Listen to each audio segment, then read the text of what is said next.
Like I always say, hola a todos, colegas de ATHE. I am Carlos Alexis Cruz. Uh, I don't think I've ever have said this, but I am from the beautiful island of Puerto Rico, and I'm glad to be here in the United States, trying to do and educate and do change, make change happen. I am a professor of physical theater at the University of North Carolina, Charlotte, and I currently also am the co-director of a research center called Community Heritage and the Arts. Hi, everyone. My name is Martine Green Rogers. My pronouns are she, her, hers. I am the dean of the theater school at DePaul University, and I sit on boards of things because I have no respect for my time. Just kidding, just kidding. And I'm also the incoming president of ATHE. Yay! Hey. So, CarlosAlexis, why are we here making this video? Um, I think aside of like in the absence of a formal transition where we will exchange gifts and give a high five, and then I say see ya now. I mean, we can I pretend to think try and do that through the we, right, we can probably do so. right. I think there's a commitment currently of like have a sense of like a bridging between presidencies because ultimately I think at least the two of us and with Chase preceding us and who we'll see who follows us we have similar values and we are also with an ear on the ground of all the shifts and changes that are happening in our nation and in our departments and universities and so on. So I think it's to acknowledge a little bit of where we have been, what we have done the past a few years, and where we are dreaming to collectively move forward. I think as an organization, as a team of academics in the arts. Mm. So, I'm curious, Carlos Alexis, where would you say we are as an organization right now, since the time that you took over as president? What happened? I think right before me, we were trying to sort of stand up or start moving in a direction post-COVID. And the few first gatherings, in person happened just right before my time. All of these times in ATHE in my head are a little bit of a blur because I was a conference planner to 20 for 2020 where all of that happened. And then almost soon after that, I was also still in the governing council, but in this current position. I would say it's interesting because I think when I assumed presidency in 2023, my dreams, and I think I remember saying at that podium in front of our membership that we as an organization needed to be more driven to support and be connected to our immediate communities as departments and as artists and that should be a priority, I think. Within that, all the bigger questions, as in sustainability and so on, were present in my head, but I think that was not necessary. That was for me was the driver was how could we be a better service to our students and by extension our immediate communities and the people in all the regions that we serve across the nation. But you know, lots has happened since that moment, and it all started actually with states challenging, I think, universities and the arts. And, to a point in which, like now at the federal level, we've seen some challenges for, academia and for the arts. So, in a way, this whole time has been trying to listen to our members, to empower our members, or to be here. Just as a way to that we can coalesce. That's one way, but also understanding that as an organization, we are also facing similar issues, and then that we have to address those. And so, I think the things that I feel proud of these past few years are some of the changes that we have done internally to think about the governing council as a board of a nonprofit that is trying to preserve and have these values of bringing all departments across the nation together. To change some of the positions internally so that we are more of a working board as opposed to people that are just stepping into a particular role and then just be limited to that to Mhm. think about diversifying the income of our organization that is not solely depending on membership and conference, but that we want to look for sponsorship, grants, and other ways of generating revenue. And while we are just barely scratching the surface of that, those conversation has gained some momentum. So I'm excited to see what can happen from there. Um, and honestly, that we have said together that our values, we're not tied to anything, therefore we should be here for everyone. And that has kept us at a space in which we haven't been reactionary to the everything that has been going on, but that we are able to have been able to take a pause, like lean back for a second, not react out of fear, but try to do it, with conscience. And I think that takes just a group of people like on the same like wavelength in a way, and I think that's what we need right now. And I think as an organization, I feel like we're floating in those waters as we move forward. So, but I have a question like for you, which is like, and where do you see us moving forward Oh. together? Oh, it's so interesting because I feel like so much has changed in higher education and in the arts since I ran for this presidency role.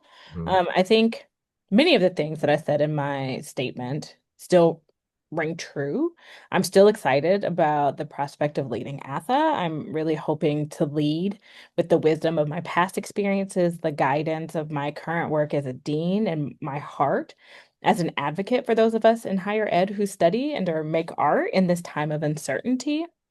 I feel like the things that we need to tackle are what can we do as a service organization in the field in this specific moment. Like I think about the conversation we had earlier today. So for those of you who didn't know, we had a quite robust conversation thinking about what is the board going to talk about at our meeting coming up that is attached to the virtual conference.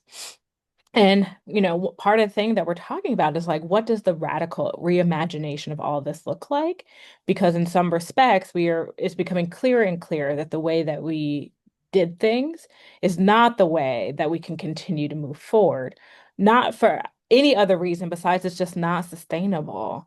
Mhm. We are in a moment that is highly resistant to the arts, highly resistant to funding the arts. We are watching as our colleagues are going through a massively terrible time where their jobs are in crisis because of a lack of funding, places for whatever reason not seeing the value of keeping a thriving arts ecology in a university setting as important, not keeping that at the forefront of why we need that. What are the things that the students who are learning about the arts, what are they bringing to the larger sociological and ecological table of the US and other countries globally? And so, I think in some ways, I am excited about the idea of us pressing forward and saying, like, how do we be of service now? Whether that's figuring out resources for people who are going through a really tough time as a result of what is happening in higher ed. How do we help people feel like they are still empowered in a moment where it feels like all of our agency is being stripped away from us systematically, et cetera. Like what is our place? And I look forward to having this conversation over the next couple of years because I'm pretty sure, unfortunately, that none of this is going away anytime soon. So the question is like, what do we do when we're talking about survival through this? And I'm really excited about figuring out how we stay afloat. And I mean, we, the royal we, so I'm just talking about those of us who are in the arts and in higher ed and where those overlaps happen. How do we just stay afloat and remember to center joy in these uncertain times? So I think that's what we're going to be working on. And we have our work ahead of us to figure that out. But I also believe that one of the things that creatives can do well is be creative. Mhm. Mhm. So on that note, because Yeah. hopefully that doesn't sound like like a Debbie Downer thing. Hopefully that sounds like something that, we Yeah. can start tackling and we'll be working on for a while. Is there anything you want people to remember about your time? as ATHE's president, like if there was something you want us to remember, or even if you have some advice for all of us as we move forward, what do you have for us? Give us your wisdom, Carlos Alexis. First of all, it's not a downer. I am here like it's a call to action, and I'm here ready to move forward. That's one thing.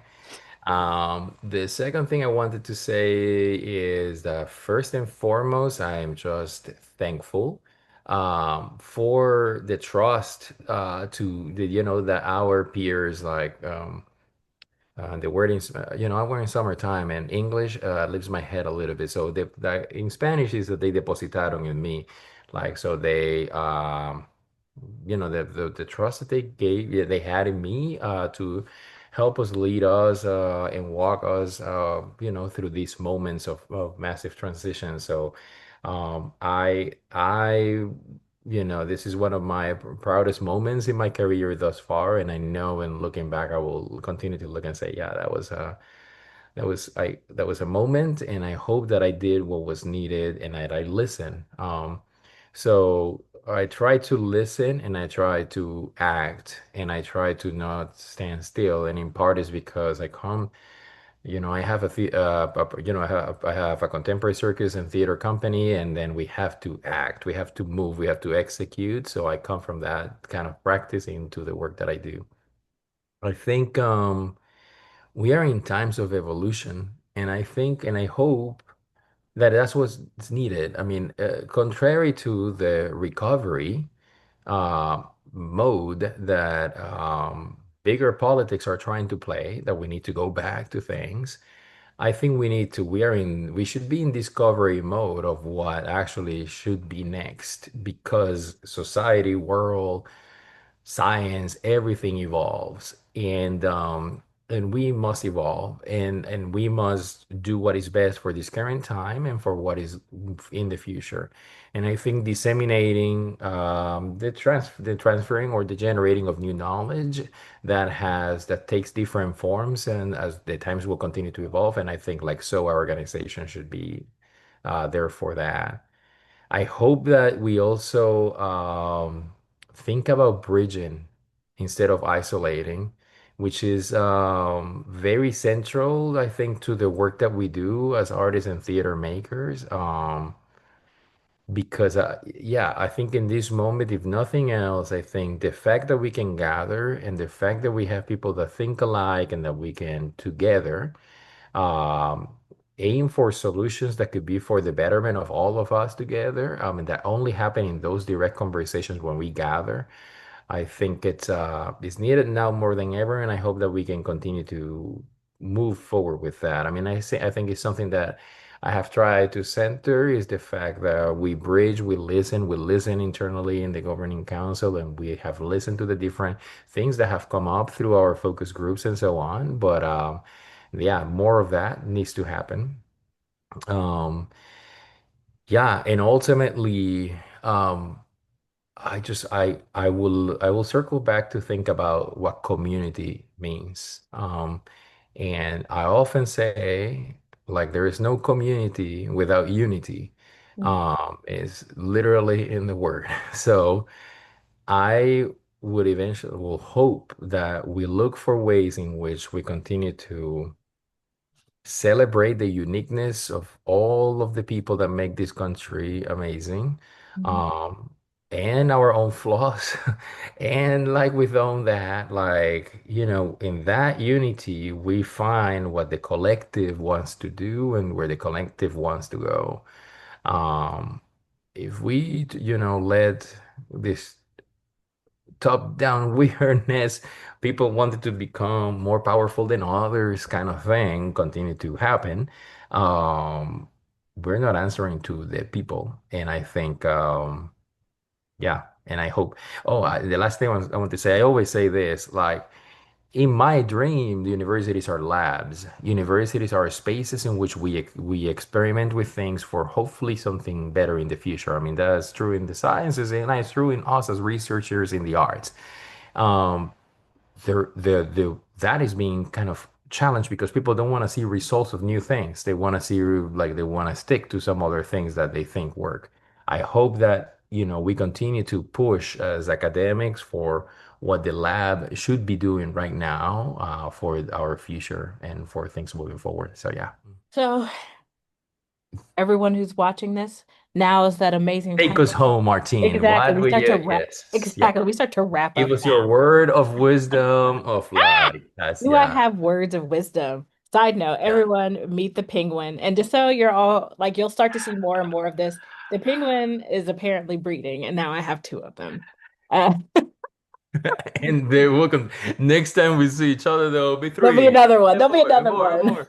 Then they'll be over on Although I top of have to admit, I'm still working on what the relationship is between the two. Like, are they siblings? Are they uh cousins? I don't know. But we're gonna figure it out at one point. And over the course of the next 2 years, everyone will bear witness as this story evolves.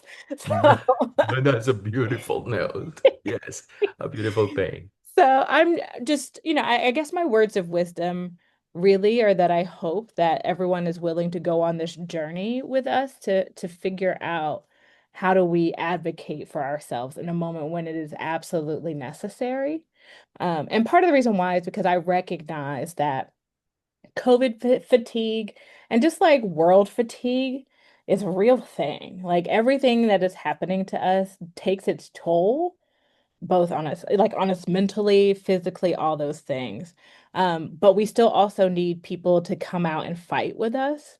And Mhm. so I hope that, our time together over the next 2 years is about us figuring out how and when people tag in and when do they tag out in order to be able to help us figure out how do we keep this thing going? If our survival is at stake, how do we make sure we're still here to fight another day? And, I really actually believe that we'll do that. I think the question is, how do we do it? And like I said, I believe that artists are always going to be creative and scrappy, so we'll figure it out. But I really hope that everyone comes on this journey with us, and I look forward to seeing the stuff you do as past president to help us continue to bring people into the fold to help us make it work. Yeah. I could not be also more excited and thankful that you are the person that continues this work because, as I said, I just see it as a continuation, and I hope that we continue to set precedent on how these things evolve because I think they're only in an scaffolded way is where we will find actually solutions that might stick and might lead us to that coveted sustainability for the organization and for us to continue to battle all the things that we see as a field. So you are one of the best in my book, like that's for sure. And I look forward to working alongside with you on the on the president, what is it, media past president, Yeah, for the next 2 years, and then we'll see where the world goes from here. Oh, exactly. yes, we will see. But we are here. We're here for it, and I'm here, and I hope we as at AFA honestly want to continue to push that we're here for everybody. And if people have questions, come and talk to us. Come and talk to us. Absolutely. We will Yeah. do. All right. Yeah. Enjoy the rest of the conference, y'all. Yeah. Ciao.